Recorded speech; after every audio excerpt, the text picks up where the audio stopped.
My husband told me, "Your pregnancy disgusts me. Stop talking about it." His reaction when I took his words literally was priceless. We'd been trying for a baby for years, so when I was finally pregnant, I thought Tom would be as excited as I was. But he never seemed interested in baby names or nursery plans, and when the morning sickness hit hard and I mentioned feeling nauseated at breakfast, he slammed his coffee mug down. "Stop talking about gross things while I'm eating," he yelled. "I'm so sick of hearing about your stupid pregnancy symptoms. You've become boring and disgusting, and all you talk about is how you're pregnant. Just stop talking about it completely." I stared at him in shock. 8 years of marriage and 3 years of fertility treatments, and this was his response to the baby we'd supposedly wanted together. I put down my crackers and said, "Okay, I won't mention the pregnancy again." Tom looked relieved and went back to his phone. When I started staying at my parents' house most nights because of smell aversions, Tom initially enjoyed the peace, but after a week he started texting, "When are you coming home?" When I just said soon, his texts became frantic. "Is something wrong? Talk to me." But I didn't. He specifically asked me not to. The neighbors noticed and started asking Tom if we were separated. He had to keep explaining I was just visiting family, but nobody believed him, and soon everyone on our street was whispering about Tom driving away his pregnant wife. By week 3, Tom was showing up at my parents' door. "Just tell me what's happening," he'd plead through the door. "I need to know." My dad would tell him I was resting and couldn't talk about it. My sister threw me a baby shower at the country club during Tom's company golf tournament. His boss's wife was at the shower and asked where Tom was, and when my sister explained he'd told me to stop talking about the pregnancy, she immediately told her husband. Tom's boss confronted him on the 9th hole about what kind of man tells his pregnant wife she's disgusting.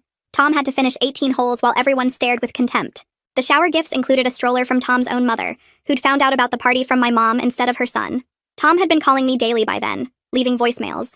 "Please just give me updates. I'm sorry, okay? I didn't mean it like that. Tell me about the appointments, the baby, anything." His mom confronted Tom at Sunday dinner, crying about how she'd failed as a mother. His aunts and uncles told him how disappointed they were, and his grandmother actually wrote him out of her will that day. When I went into preterm labor at 34 weeks, I spent 3 days in the hospital on bed rest. My dad called Tom's office to let them know, and Tom's secretary was horrified he hadn't mentioned it himself. Tom burst into my hospital room shaking. "Why didn't you call me? This is serious." I simply looked at him and said nothing about the pregnancy. He grabbed my hand, tears in his eyes. "Please, I'm begging you. Talk to me about our baby." I turned away. HR called him in to ask if he needed time off for his wife's medical emergency that everyone except him seemed to know about. The preterm labor scare meant strict bed rest, which Tom discovered only when he came home to find a hospital bed in our living room. He stood frozen in the doorway. "What is this? What's happening? Is the baby okay?" When I just nodded without explaining, he punched the wall. "Tell me about the pregnancy." "I take it back, okay?" The delivery guys had told all our neighbors about the poor pregnant woman whose husband was never home, and people started leaving nasty notes on his car. My mom posted updates on Facebook that went viral in our community because she wrote about being the only support system for my daughter since her husband finds pregnancy disgusting. Tom created multiple fake accounts trying to comment, "That's not the whole story. She won't talk to me." I apologized. His best man from our wedding publicly wrote that he regretted standing up for such trash. His brother became the godfather and attended all appointments with me. Tom followed us to one appointment, standing in the parking lot with flowers, but I walked past him in silence. When my water broke at 2 a.m. at 37 weeks, I quietly left with my mom. Tom woke up at his normal time, went to work, and spent the day in meetings. He only found out I'd given birth when our doorbell camera sent him a notification of my sister arriving with balloons that said, "It's a girl." He called me frantically and I answered on speaker while surrounded by nurses. "Why didn't you tell me you were in labor?" He screamed, and I calmly replied, "You said stop talking about the pregnancy, so I did." The nurses all gasped and one actually said, "Oh my God, what a monster." Tom rushed to the hospital but had to walk past medical staff who'd heard what he'd said, all glaring with disgust. When he burst into my room, he was calculating, not angry. He pulled out his phone and showed me a recording. "Good thing I have you on tape saying you deliberately keep me from my child's birth," he said. "My lawyer says that's parental alienation." I stared at him in horror as he smiled for the first time in months. "Now," he said, "let's discuss custody." I looked down at Luna, the baby I'd prayed for and suffered 3 years to have, and realized I might lose her to the man who couldn't even stand to hear she existed. My whole body went cold staring at his smiling face while my mom grabbed Luna from my arms and backed away toward the corner of the room. The nurses who'd been checking my vitals froze, and one of them reached for the call button while another stepped between Tom and the bed. Tom's lawyer walked in behind him carrying a leather briefcase and pulled out a thick stack of papers that he placed on my bedside table. He told me these were emergency custody papers, and that I had 7 days to respond before the hearing where they'd prove I deliberately kept Tom from his parental rights. My hands shook as I looked at the papers claiming I'd endangered Luna by not telling her father about the birth. Tom stood there recording everything on his phone while his lawyer explained how my admission proved parental alienation, and that no judge would let me keep primary custody after what I'd done. My sister grabbed her phone and started scrolling through her contacts while talking fast to someone about needing an emergency family lawyer right away. My mom still held Luna tight and refused to move when Tom stepped toward them saying he wanted to hold his daughter. The nurse who'd hit the call button told Tom he needed to leave because visiting hours were over, and I was still recovering from delivery. Tom's lawyer said they had every right to be there, but 2 security guards showed up and told them both to leave immediately, or they'd call the police. Tom pointed at me and said this wasn't over, and that he'd see me in court before walking out with his lawyer following behind. My sister hung up her phone and said her friend from college knew an amazing family lawyer named Lauren McKnight, who could meet us tomorrow at my parents' house. That evening after the hospital discharged me, I sat in my parents' living room holding Luna while Lauren spread Tom's recording and the custody papers across the coffee table. She listened to the recording 3 times, and then looked up at me with a small smile saying, "Context was everything in family court." She explained that one recorded statement wouldn't override months of documented behavior showing why I stayed silent about the pregnancy. Lauren pulled out a yellow legal pad and started writing down everything we'd need for our defense, starting with every single text Tom sent me during the pregnancy.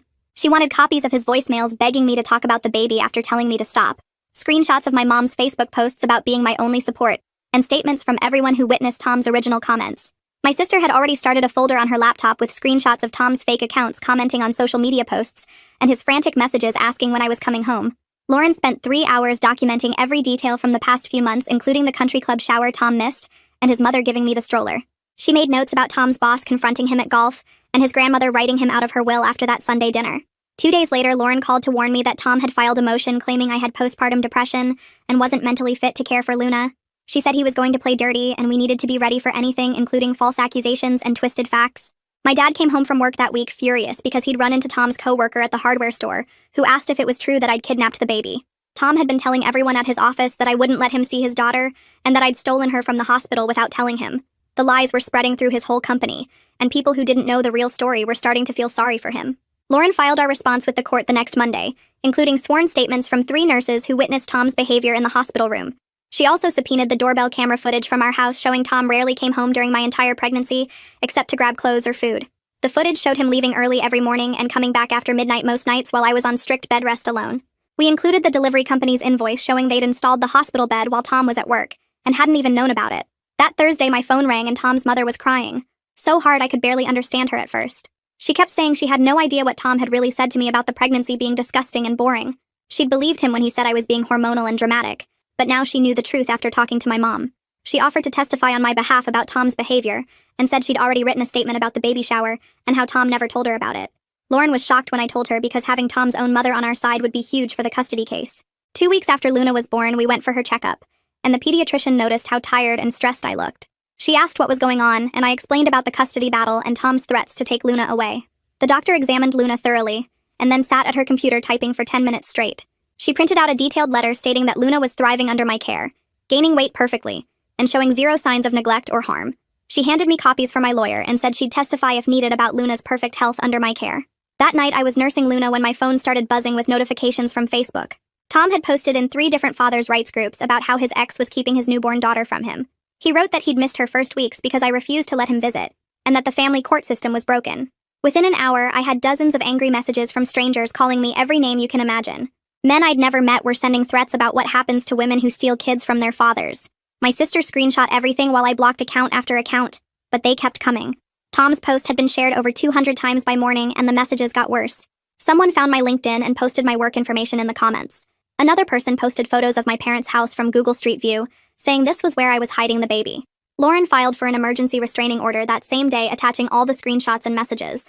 The judge read through just the first few pages before looking up with disgust on her face. She granted the temporary order immediately, and said Tom had to stay 500 feet away until our custody hearing. She also ordered him to remove all social media posts about me or Luna within 24 hours. My sister spent the whole next week creating the most detailed timeline I'd ever seen. She'd gone back through Tom's Facebook to when we first announced the pregnancy 3 years into trying. His early posts were all about being a future dad and how excited he was. Then she showed month by month how his posts changed. By my 2nd trimester, he never mentioned the pregnancy at all. During my 3rd trimester, when I was huge and uncomfortable, he was posting photos from bars and golf courses.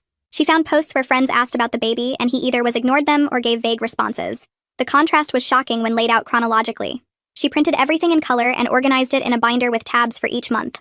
Lauren said it was the best evidence she'd seen showing Tom's complete disconnection from the pregnancy. Tom's lawyer filed a motion the following week demanding all my medical records. He claimed they needed to verify my mental state and whether I was fit to care for Luna. The motion said I might have postpartum psychosis and be a danger to the baby. Lauren fought it hard, saying it was a fishing expedition and harassment. The judge scheduled a hearing just on this issue.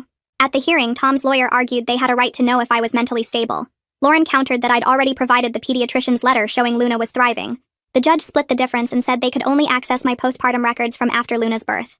Nothing from during the pregnancy or before. Lauren immediately scheduled me with a therapist that week to get ahead of whatever Tom was planning. The therapist was recommended by Lauren as someone who'd testified in custody cases before. I spent 3 sessions telling her everything from the fertility treatments through Tom's cruelty to the current situation. She took detailed notes and ran some standard evaluations. Her report stated clearly that I was dealing with situational stress from the custody battle, but showed no signs of depression or other mental health issues. She wrote that my reactions were completely normal for someone facing legal threats and harassment. She documented that I was bonding well with Luna and meeting all her needs. 2 days later, my phone rang from a number I didn't recognize. Tom's brother was on the other end sounding upset. He said Tom had called him the night before asking him to sign a statement. Tom wanted him to say he'd witnessed me refusing to let Tom see Luna at the hospital. His brother said Tom offered to pay him $5,000 to lie. He refused and told Tom he was disgusting for even asking. Tom's brother said he'd testify for me instead about how Tom really acted during the pregnancy. He said Tom had complained constantly about how gross pregnancy was, and how I'd gotten fat and boring. Lauren added him to our witness list immediately. That weekend, Lauren called with news from the private investigator she'd hired. Tom had been living with a woman from his office since the day Luna was born. The investigator had photos of Tom carrying boxes into her apartment, and his car in her driveway every night. They'd been seen at restaurants together, and she'd been wearing a necklace Tom bought her with our credit card. The investigator kept digging and found something worse. He discovered Tom had been telling this woman for months that he was planning to divorce me. The investigator found their text messages through a mutual friend who was disgusted by Tom's behavior. The messages dated back to when I was on bed rest. Tom was complaining about being stuck with a pregnant wife and how he couldn't wait to be free. There were photos of them at a steakhouse the night I was in the hospital with preterm labor. Another photo showed them kissing in his car while I was home on strict bed rest. The woman had posted on Instagram about her new man, with photos of Tom while I was 8 months pregnant. Lauren said this evidence would destroy any claim Tom had to being a devoted father. The next morning, Tom's grandmother called Lauren's office directly. She'd gotten the number from my mom and wanted to help. She offered to write a sworn statement about the family dinner where she wrote Tom out of her will. She described how Tom had shown no remorse when confronted by the family. She said he'd actually blamed me for making him look bad by not talking about the pregnancy. She wrote that Tom said I was being dramatic and vindictive. His grandmother included details about how Tom had laughed when his aunt suggested he apologize. She said she'd never been more disappointed in her grandson. 3 weeks before our custody hearing, there was a pretrial conference with both lawyers and the judge. Tom's lawyer tried to negotiate for immediate, unsupervised visitation, saying Tom deserved to bond with his daughter. Lauren shut it down fast, presenting evidence of the restraining order violation when Tom hadn't removed all the social media posts. She showed the judge photos of Tom with his girlfriend and argued he was a flight risk. She said he'd already shown he'd lie and manipulate to get what he wanted. The judge agreed to keep supervised visitation only until the full hearing. 2 days later, Tom's boss's wife called Lauren with more information. She'd written down everything from the baby shower, including how Tom's own mother had no idea about it. She said Tom's mother cried when she found out because Tom never told her about the shower. The statement showed Tom completely disconnected from the pregnancy, and his own family didn't even know basic things. Lauren added it to our growing pile of evidence. That same afternoon, my bank called about unusual activity on our joint account. I logged in and saw Tom had emptied everything the day after Luna was born. $23,000 gone while I was still in the hospital recovering. The bank showed me the withdrawal slip with Tom's signature, and the teller remembered him saying he needed it for a family emergency. Lauren filed financial abuse charges immediately, and got a freeze on Tom's personal accounts. She said this showed his real priorities and the judge would see through any devoted father act. The next morning started with pounding on my parents' front door. A woman I'd never seen before was screaming that I was keeping Tom from his baby. My dad looked through the peephole and told her to leave, but she kept yelling about father's rights, and how I was a terrible mother. She said Tom loved his daughter, and I was being vindictive. My dad called 911 while my mom took Luna upstairs. The police arrived fast, and the woman tried to explain she was just concerned about Tom. The officers asked for her name and ran it through their system. Turns out she already had a restraining order from the custody case that said she couldn't come near me or my family. They arrested her right there on the porch while neighbors watched from their windows. She kept screaming Tom's name as they put her in the patrol car. Later, we found out this was the woman Tom had been living with since Luna was born. The arrest made the 6 o'clock news that night. The reporter stood outside my parents' house talking about a custody dispute that led to an arrest. They didn't use names, but everyone in town knew it was about Tom. His coworkers saw it and started putting pieces together about all his lies. The next day, his workplace called him in and put him on leave while they investigated. Tom's lawyer showed up at the courthouse trying to withdraw from the case. He told the judge he couldn't represent someone who kept lying to him. The judge looked at the calendar and said they were too close to trial for a lawyer change. She told him he was stuck and had to see it through. Tom's lawyer looked sick as he sat back down. Lauren loved this because it meant Tom's own lawyer didn't believe him anymore. We scheduled depositions for the next week, and Lauren started with Tom's secretary. She came in looking nervous, but answered everything honestly. She said Tom never mentioned the pregnancy at work, and when she told him I was in labor, he looked confused. She thought we'd been separated for months because Tom never talked about a baby coming. She remembered him leaving work early sometimes, but it was always for golf, never doctor appointments. Lauren got her to sign a sworn statement about everything. The country club sent over their records without us even asking for a subpoena. They showed Tom at every single golf game during my entire pregnancy. Not one absence for any prenatal appointment. The records had his signature on scorecards and bar tabs for 9 months straight. Lauren compared it to my medical records showing 32 appointments Tom never attended. The pattern was clear and the judge would see it. My mom came to court for a pretrial hearing about evidence. She testified about our 3 years trying to have a baby and how happy Tom seemed at first. She described how he changed completely once I started showing. She said he went from excited to disgusted almost overnight. The judge took notes while my mom talked about Tom avoiding me and refusing to touch my belly. She mentioned how he wouldn't even look at ultrasound pictures. Tom sat there shaking his head, but the judge saw everything. Tom tried his big move at the next hearing by bringing up the recording from the hospital. His lawyer played the part where I said I kept him from the birth on purpose. Tom looked smug until Lauren stood up with her laptop. She played the full recording, including Tom threatening me and talking about custody before even asking about Luna. The judge's face got harder with each word.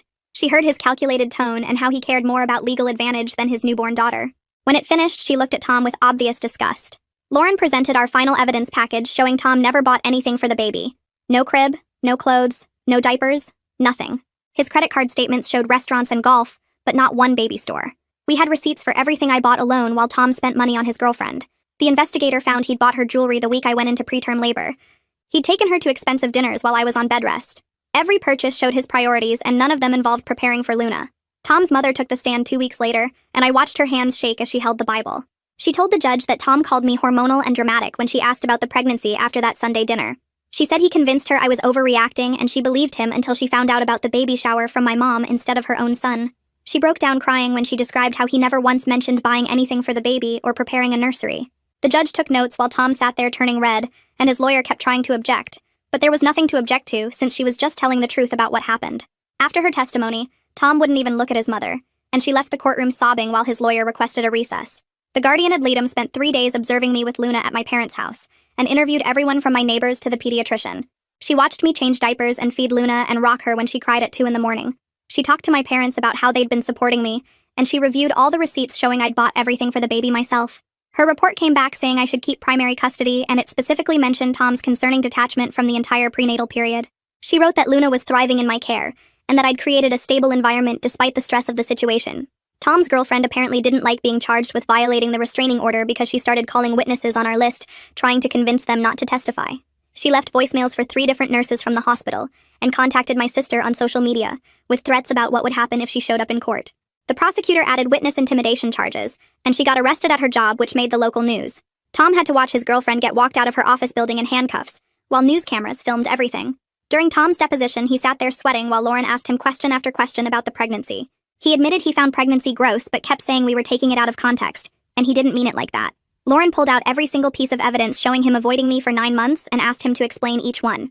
He couldn't explain why he never went to a single appointment, or why he was at the golf course instead. He kept contradicting himself, saying first that I never told him about appointments, then admitting I did invite him. But he thought golf was more important for networking. Lauren's assistant found something incredible when going through the evidence Tom's lawyer had to provide. Tom's browser history showed he'd been searching for custody lawyers and reading about parental alienation tactics 3 weeks before I even went into labor. He'd bookmarked articles about how to get full custody and downloaded forms for emergency custody orders while I was still pregnant. He'd been planning to take Luna from me before she was even born, and the timestamps proved it all happened right after he told me to stop talking about the pregnancy. The judge ordered psychological evaluations for both of us, which meant spending 4 hours with a court-appointed psychologist, answering questions and taking tests. Mine came back completely normal, with the doctor noting I was dealing with appropriate stress given the situation, but showing no signs of mental illness or instability. Tom's evaluation was different because it showed narcissistic tendencies and an inability to accept responsibility for his actions. The psychologist wrote that Tom consistently blamed others for the consequences of his own behavior and showed no genuine remorse. The report said Tom viewed the custody battle as a competition to win, rather than focusing on what was best for Luna.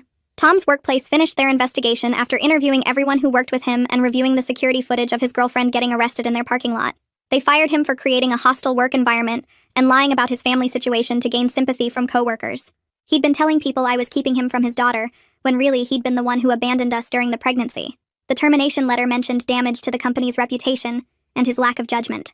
Without a job, Tom couldn't pay his lawyer the next installment of fees, and the lawyer filed a motion to withdraw from the case. The judge wouldn't let him quit this close to the final hearing, but said Tom had to pay up front for the lawyer to continue. Tom spent 2 weeks trying to get loans and asking family members for money, but everyone knew why he needed it and nobody would help him. His own brother told him he deserved what was happening after how he treated me. Tom's grandmother called Lauren's office and said she wanted to pay my legal fees because she'd been horrified by Tom's behavior. She came to the office with a cashier's check for the full amount and told me she wanted to make sure Luna was protected from Tom's selfishness. She said she'd already written Tom out of her will and wanted to leave everything to Luna instead, but wanted to make sure Tom couldn't get his hands on it. Tom found out when his grandmother told him at Sunday dinner that she was paying for my lawyer, and he threw his plate against the wall. The final custody hearing lasted 3 days, and Tom took the stand on the second day trying to paint himself as a victim of a vindictive wife. He said I'd deliberately kept him from bonding with his daughter, and that I'd turned everyone against him, including his own family.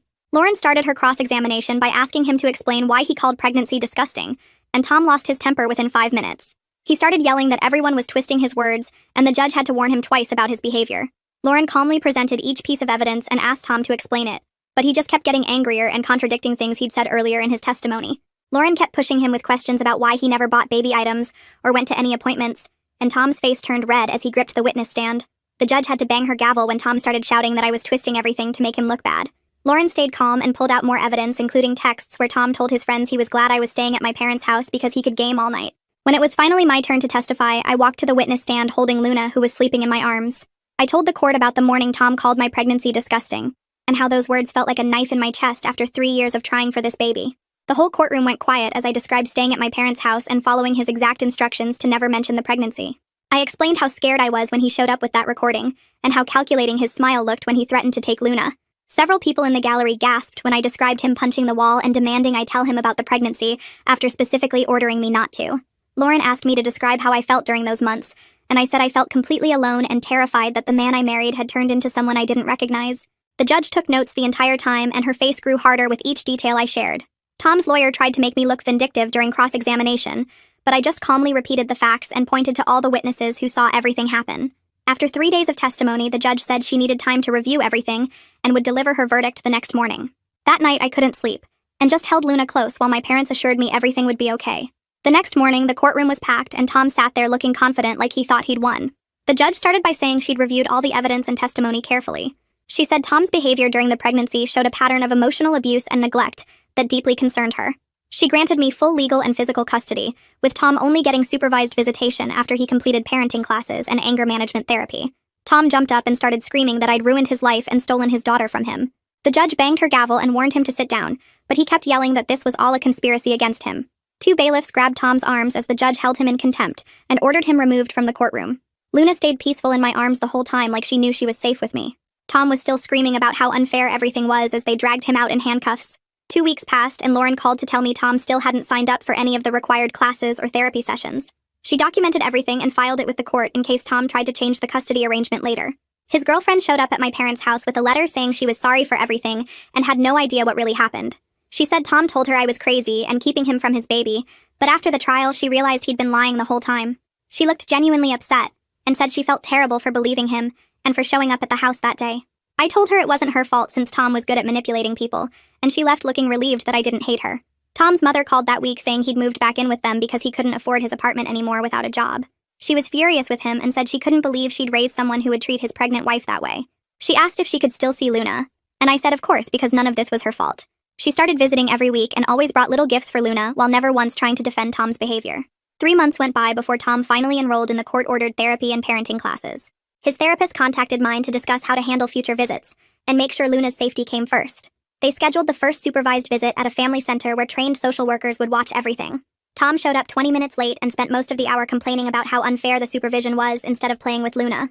The social worker wrote in her report that Tom seemed more interested in his grievances than bonding with his daughter. Luna cried most of the visit and reached for me whenever Tom tried to hold her. The next few visits went the same way, with Tom arguing about the rules and barely interacting with Luna. After the 4th failed visit, the supervisor recommended extending the supervision period indefinitely. She wrote that Tom showed no progress in focusing on Luna's needs over his own anger about the situation. The court agreed, and Tom's lawyer told him he needed to actually try during visits if he ever wanted unsupervised time. Tom just stormed out of the courthouse, and I heard later he'd punched his car window in the parking lot. Around this time, I started going to a single-parent support group at the community center. That's where I met Travis Bullock, who was raising his son alone after his wife passed away from cancer. Travis was patient and kind and never pushed for more than friendship at first. Luna loved him immediately and would giggle whenever he made silly faces at her during the meetings. We started getting coffee after the group sessions, and he listened without judgment as I told him everything about Tom and the custody battle. He said he understood how hard it was to protect your child while dealing with a difficult situation. After a few months, we started officially dating, and Travis was amazing about taking things slow and respecting my boundaries. He never complained when I had to cancel plans because of Luna, or when Tom's drama interfered with our time together. Tom found out about Travis when he saw us at the grocery store together with Luna in the shopping cart. He took photos of Travis helping me load groceries while Luna giggled at him and filed an emergency motion the next day, claiming I was exposing Luna to dangerous strangers. Lauren called me laughing because Tom's lawyer had actually tried to stop him from filing it, but Tom insisted. At the hearing 2 weeks later, the judge looked at Tom's evidence, which was literally just photos of us grocery shopping, and asked if he was serious. Tom started ranting about how I was replacing him as Luna's father, and the judge cut him off to remind him that supervised visits existed because of his own behavior. She dismissed the motion and told Tom that if he filed another frivolous claim, she would consider sanctions. Tom stormed out, and his lawyer apologized to Lauren in the hallway. 6 months after Luna was born, Tom's grandmother had a massive stroke and passed away within days. At the funeral, Tom sat in the front row expecting to be mentioned in the will reading afterward, but the lawyer skipped right over him. Everything went into a trust for Luna that I would manage until she turned 25, and the will specifically stated that Tom was excluded due to his treatment of his pregnant wife. Tom stood up and started yelling that I had poisoned his grandmother against him, but his own mother told him to sit down and shut up. The trust included the grandmother's house, her investment portfolio worth almost $2 million, and a letter to Luna explaining why her father wasn't included. Tom spent months trying to contest the will, but every lawyer told him he had no case. It took Tom 8 more months to finally complete all his therapy sessions and parenting classes, because he kept missing appointments or arguing with the instructors. When he finally got approved for unsupervised visits every other weekend, I packed Luna's diaper bag with detailed instructions for everything. The first Saturday, he picked her up at 9 in the morning, and by noon he was calling me in a panic, because Luna had a dirty diaper and he didn't know how to change it properly. I told him to figure it out and hung up. 20 minutes later, he called again because Luna was crying and wouldn't take her bottle. Then he called because she needed a nap, but wouldn't sleep. By 4 o'clock, he brought her back early, claiming she must be sick because she was so fussy. The next visit, he lasted until Sunday morning before bringing her back because he couldn't handle the night feeding schedule. After a year of dating, Travis proposed to me at the park where we first took Luna and his son to play together. Luna was walking by then, and Travis had taught her to carry the ring box to me. She toddled over in her little pink dress and handed me the box saying, "Mama pretty," which made everyone at the park start clapping. We planned a small ceremony at my parents' backyard with just family and close friends. Tom wasn't invited, but his mother asked if she could come, and I said yes, because she had been nothing but supportive. She sat in the second row crying happy tears as Luna walked down the aisle throwing flower petals everywhere except where she was supposed to. Travis's son walked next to her as the ring bearer, trying to help her stay on track. Tom found out about the wedding from social media and sent nasty messages, but we just forwarded them to Lauren for our records. About 6 months after the wedding, Tom met a dental hygienist named Ashley at his new job and started dating her seriously. After 3 months, he filed a petition for increased custody, claiming he was in a stable relationship and could provide a better environment for Luna. Lauren responded with our boxes of documentation, including all his missed visits, early returns, and panicked phone calls about basic parenting tasks. The judge denied his request, and Ashley apparently found out the real story during the hearing because she dumped him that same week. By Luna's second birthday party, Tom had finally stopped fighting everything and accepted his every other weekend schedule. He paid his child support on time through automatic withdrawal and stopped sending angry emails. At Luna's party, he dropped off a present and left without making a scene, which was the first time he had acted normal in 2 years. His mother stayed for the whole party and helped with cake cutting while Tom went home alone. I had started nursing school during the custody battle, taking night classes while my mom watched Luna. It was hard juggling everything, but I wanted a stable career to support Luna properly. Travis helped me study and took care of both kids when I had exams. After 3 years, I graduated with honors and got a job at the pediatric ward of our local hospital. Luna sat in the audience at graduation, wearing a tiny cap someone had made for her, and cheering, "Mama did it," which made everyone around us smile. Tom's mother was there too, taking pictures and telling everyone how proud she was of me. 2 months after graduation, Tom called asking to meet about something important, and when we met at a coffee shop with our lawyers, he looked tired and defeated. He said he wanted to terminate his parental rights if I would waive the back child support he owed from when he missed payments during his unemployment. Travis had already said he wanted to adopt Luna officially, and Tom knew it would happen eventually anyway. We signed the papers that day, and Tom walked away from Luna's life forever. Travis's adoption went through 6 months later, and Luna started calling him Daddy, which she had been doing unofficially anyway. Thanks for hanging out and wondering through all of this with me. It's really been a journey worth sharing together. I'll catch you in the next one. Like the video? It helps more than you think.